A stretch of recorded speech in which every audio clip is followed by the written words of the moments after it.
Saludamos a Fernando Wilson. Fernando, tanto tiempo que no lo veía, académico de la Universidad Adolfo Ibáñez. Buenos días, bienvenido Fernando. Hola, buenos días. Tiempo que no conversábamos, pues. Cierto que sí, bueno, por aquí ya estamos atentos a esta contingencia, política y sobre todo esta carrera presidencial y de idea de ir retomando nuestros contactos, Fernando, justamente de aquí en esta cuenta regresiva, ya que partieron las campañas el día 17 y siempre es muy interesante conocer tu visión al respecto sobre cómo estás viendo esta carrera presidencial y si efectivamente tenemos dos candidatos que tocaron techo, como son Janet Jara y José Antonio Kast, y parece que tenemos un renacer de Evelyn Matei ya hace un par de semanas que viene subiendo puntito a puntito en las encuestas, ¿no? Claro, lo que pasa es que con 8 candidatos, por más que varios de ellos sean simplemente testimoniales, no hay mucho espacio para crecer simplemente, reitero, por la cantidad de candidatos presentes.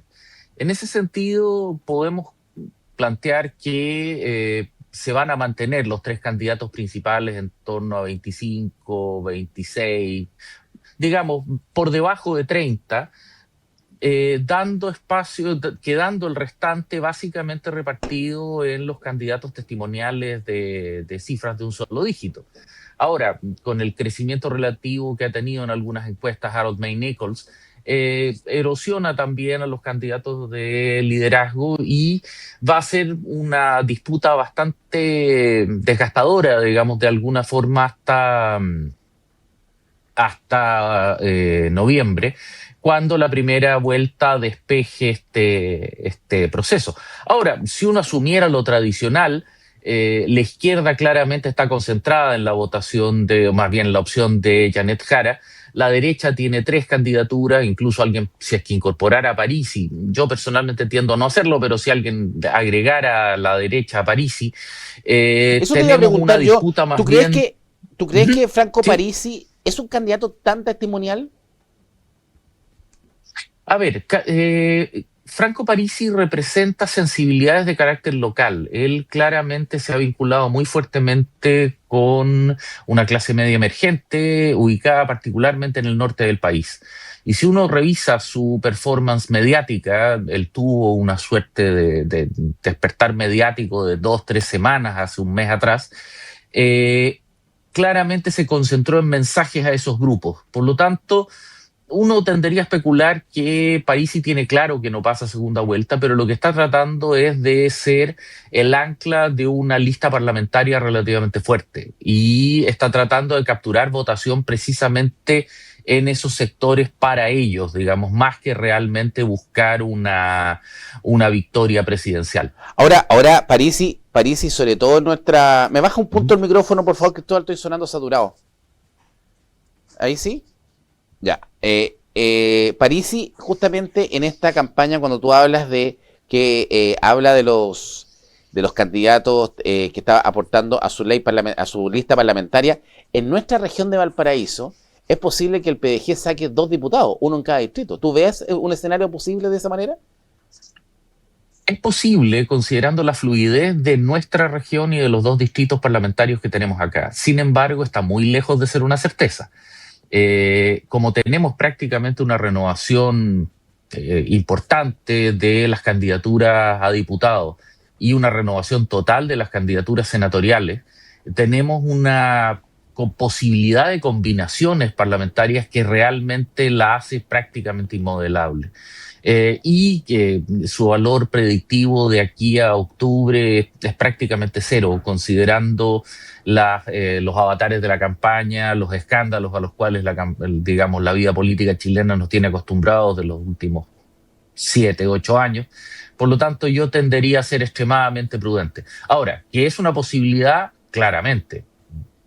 Hoy día cuando vemos justamente la carrera parlamentaria y el rol que puede cumplir el PDG, es un dolor de cabeza solamente para Chile Vamos, porque hoy día PDG, cualquier candidato que logre meter en una lista parlamentaria es quitarle directamente un cupo a Chile Vamos, no así a Republicano, que Republicano parece tener un nicho Sí. bastante más afianzado. A ver, si uno revisara las votaciones de core y las votaciones de concejales, pareciera ser así. pero también es cierto que le da una posición bastante fuerte a Chile Vamos. Por lo tanto, y ahí viene el motivo de lo que les decía hace un momento atrás, esto va a ser resuelto normalmente por los últimos centenares de votos. Esto va a ser muy apretado. Y por lo tanto me atrevería a decir que los últimos parlamentarios elegidos en cada distrito van a salir por cifras extremadamente reducidas, más bien por una dinámica de lista antes que por superioridad de votación general, o más, perdón, de superioridad de votaciones individuales. Por lo tanto, yo tendería a concentrarme más bien en el volumen de votos que conseguirá cada lista. Recordemos que el sistema proporcional corregido de Hunt lo que hace es sumar a los subpactos y luego a las listas propiamente tales. Por lo tanto, se puede dar el caso perfectamente de que un candidato obtenga una cifra personalmente alta, pero que se vea perjudicado por la sumatoria tanto de su subpacto como de la lista general. Por lo tanto, hay tres dimensiones de análisis dentro de esto, que es lo que, como te decía, lo vuelve de alguna manera impredecible. Pero claramente Ahora, uno podría hablar de grandes números y efectivamente va a haber una pelea fuerte ahí. Dentro de las derechas va a ser la pelea fuerte. exactamente, tenemos entre las derechas de donde hoy día se mete el PDG. Y ahora, viendo en el tema de la carrera al Senado, que es la gran incógnita que siempre hemos tenido acá en la región, si van a ser 3 de derecha o 3 de izquierda, ¿cómo ves el escenario ahí? Porque cada vez se está dilucidando más que pareciera ser que la derecha efectivamente puede meter los 3 candidatos, puede meter 3 senadores. A ver, de alguna forma la elección senatorial, siendo las circunscripciones tan grandes, los distritos electorales tan grandes, tiende a confundirse más con la gran política nacional. Y ahí efectivamente las apuestas de los distintos bloques, sobre todo en la izquierda, donde uno nota un cierto grado de nerviosismo, el Frente Amplio finalmente va con un solo candidato fuerte, como es el caso del diputado Ibáñez. Los socialistas trajeron Insulza desde Arica, muestra que los números los están complicando. Y en el caso de la derecha, efectivamente tienen la ventaja de alguna forma, la enorme cantidad de cores y concejales que lograron elegir. Y también una máquina parlamentaria bastante aceitada. Chile Vamos tiene una máquina formidable, mientras que en el caso de republicanos no solamente tienen la votación, sino que además han logrado construir una red de poder en la región que es realmente poderosa. Vuelvo a insistir, es lo mismo en nuestra región, en los distintos distritos que componen nuestra región, las decisiones, o sea, los candidatos electos van a salir en el último, definidos por el último, y eso hace que el quinto diputado, digamos, vaya a salir, o el quinto senador más bien, vaya a salir elegido básicamente por los descuentos. Podríamos decir que esta es una campaña que se va a decidir más bien por los errores antes que por las virtudes de ninguno de los dos bandos. Ahora, la lista parlamentaria de la izquierda, sobre todo en candidatos a diputados, tiene bastantes problemas, y lo que tú decías también del Frente Amplio. Puede ser que sobre todo en la región de Valparaíso, en esta elección el Frente Amplio termine diluyéndose. O sea, hoy día es muy difícil para ellos poder lograr meter a un senador, sobre todo con la potencia de las dos mujeres, que son Carolina Marzán y Carol Cariola, y en diputados, el que más fuerte se escucha es Jaime Baza, que podría terminar arrastrando a Jorge Brito, que le ha costado mucho levantar los números, sobre todo en las encuestas que hemos conocido, pero y en el interior, La Torre, y se puede perder Bello. O sea, efectivamente hoy día el Frente Amplio, de tener una gran fuerza electoral, que son 2 diputados en el interior, 2 diputados acá en la costa, más un senador, puede quedar bastante deteriorado. ¿Puede ser el gran perdedor el Frente Amplio de esta elección parlamentaria?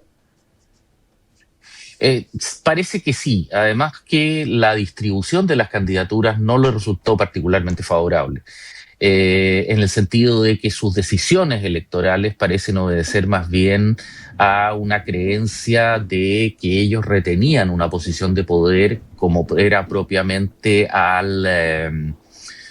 su periodo de gloria, digamos, hace 2 elecciones atrás, 8 años, 4 años atrás, más que realmente el escenario político en el cual objetivamente están bastante golpeados por una multiplicidad de problemas, escándalos, las famosas fundaciones, declaraciones poco afortunadas, etcétera. En esa situación, recordemos también que el triunfo del senador Latorre en algún minuto fue considerado como un golpe de suerte, no fue algo que realmente fuese esperado. Entonces, en ese sentido, yo a nivel senatorial, cualquier cosa que consigan ya es ganancia.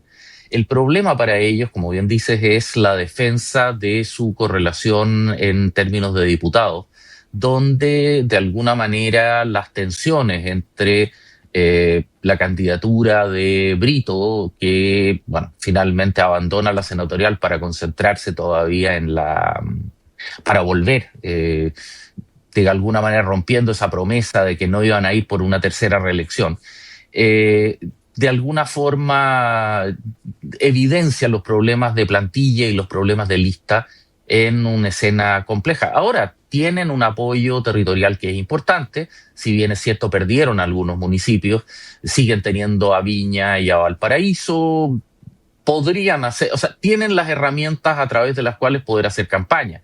Además, el Frente Amplio tradicionalmente ha sido extremadamente campañero, ahí está su fuerza. Por lo tanto, tiendo a creer, digamos, no los daría por muertos tan rápido, pero ciertamente es un escenario mucho más desfavorable que el que enfrentaron en su momento hace 4 años atrás. Ahora, cuando vemos este mismo escenario en la parlamentaria de Chile Vamos, también vemos otros fenómenos. Tenemos hoy día, al parecer, el resurgimiento de la UDI en la región de Valparaíso. La UDI no tiene parlamentarios hoy día en el interior, no tiene parlamentarios tampoco en la costa, y podría quedarse con al menos un parlamentario o parlamentaria en la costa, ya sea Macarena Urenda o al exportado o tuiteado, ¿cierto?, por parte de la UDI. Sí o sí debiese salir uno, ¿cierto?, de ellos dos. Y en el interior también podría a lo mejor sumar uno. El gran perjudicado parece ser Renovación Nacional. O sea, hoy día Renovación Nacional, cuando recordemos la fuerza electoral de hace 8 años atrás, cuando sale Francisco Chaguán arrastrando un senador, tenía 2 senadores de RN, tenía una camada de diputados en el interior de 3 diputados. Estaba Longton, Camila Flores y Luis Pardo en el interior como diputados. Acá estaba Andrés Celis, ¿cierto? O sea, eran 2 senadores, 4 diputados. Hoy día la gran merma parece estar en Renovación Nacional y podría haber ese resurgimiento de la UDI, inclusive con Pepa Hoffmann como senadora, ¿o no? A ver, es que el problema de RN es que de alguna forma se durmió en los laureles y el senador Chaguán no hizo un proceso de alguna manera pausado y regulado de transferencia de plataforma política. No crió un ahijado político al cual poder irlo formando como el gran heredero. Él era la gran máquina electoral local.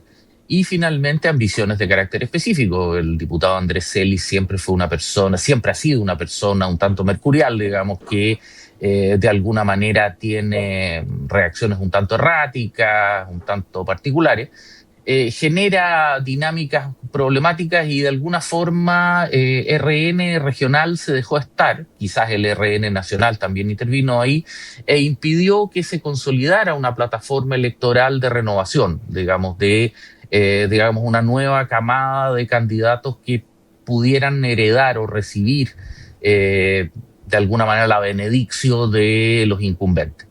Además tienen el mismo problema que está teniendo las demás coaliciones, donde no solamente algunos parlamentarios perdieron, como fue el caso de Luis Pardo, sino que tenemos otros que derechamente aspiran al Senado, como es el caso de Camila Flores, al menos según los números que conozco, con buenas opciones, y por lo tanto han ido dejando espacios que, si bien es cierto en el caso de Camila Flores está su marido Percy Marín, disponible para ocupar ese nicho y está aprovechando la máquina que la diputada Flores ha construido, no ha tenido de alguna forma la intensidad regular. La UDI se beneficia, por el contrario, de un trabajo territorial que de alguna manera tomó en cuenta el impacto de las 2 derrotas que sufrieron y particularmente el golpe que significó la segunda vuelta de gobernaciones, potenciando más bien objetivos de alguna manera seguros, afirmando posiciones antes que tratando de crecer con una visión quizás conservadora, pero práctica en términos de acumulación de votos. Y también, bueno, aprovechando de alguna forma la guerra civil que se desató dentro de la izquierda y sobre todo dentro del Frente Amplio, en relación a los cuestionamientos y a las aspiraciones de candidaturas, de votos, de espacios, de posiciones. Recordemos que la lista parlamentaria del Frente Amplio se vino a decantar definitivamente, literalmente horas antes de la inscripción, con la caída, por ejemplo, de la candidatura de Valeria Cárcamo, etcétera. Por lo tanto, de alguna forma, como te decía hace un momento atrás, esto más que ver campañas bien organizadas y proyectos políticos bien estructurados, va a ser ganado por aquel que cometa menos errores dentro de listas que no van muy organizadas, digamos. Y en eso tienes mucha razón tú, Fernando, porque en el fondo en Renovación Nacional, pucha que se han cometido errores. O sea, imagínate que ni siquiera fueron capaces de inscribir a los 3 candidatos en el interior. O sea, es tan aberrante los errores de Renovación Nacional que se quedaron en una lista en el interior, en el Distrito 6, con solamente 2 candidatos.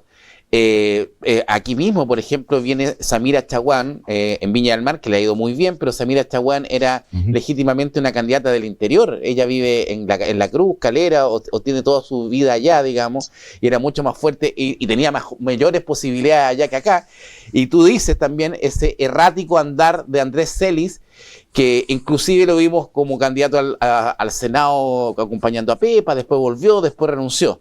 Y quizás esa posta no pasaba por Chaguán. Yo no sé si Chaguán no ha pasado la posta o nadie fue capaz de tomar la posta de Chaguán, porque yo creo que ahí en Renovación Nacional también la relación bastante tortuosa entre Longton y Camila Flores, ¿cierto? La ha hecho muy mal al partido. Pero vamos a ver, yo creo que a Renovación Nacional, creo que diputados le van a faltar. Yo creo que ahí van a quedar cojos. Yo creo que ahí por ahí puede estar el gran problema de Renovación en esta elección.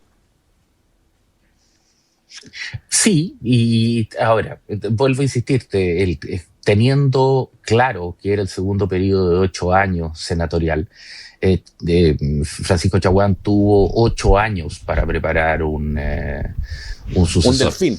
Por lo tanto, exactamente. Entonces, en ese sentido, con todo el respeto al caso, pero conociendo y habiendo sido hasta compañero de universidad de Francisco Chaguán y teniéndole un afecto personal, pero el hecho concreto es que ahí se nota el problema de no formar una persona a quien hubiese podido recibir. Ahí, con todo el respeto al caso, pero la responsabilidad... Tuvo 16 años. Y no solamente eso, sino que, como tú bien dijiste, él arrastró al senador Kenneth Pugh. Claro. Por lo tanto, Kenneth Pugh no va a la reelección. Por lo tanto, queda un vacío en el cual todo apunta a que Francisco Chaguán no preparó un mecanismo de sucesión razonable y nadie podría discutir el nivel de poder regional que tenía y tiene Francisco Chaguán. Por lo tanto, me parece que tratar de quitar esa responsabilidad no es muy prudente ni razonable. Le damos el punto. Entonces le vamos a echar toda la culpa a Chaguán. No, está bien, Fernando. No, Fernando. Oiga, muchas gracias. Lo echábamos de menos.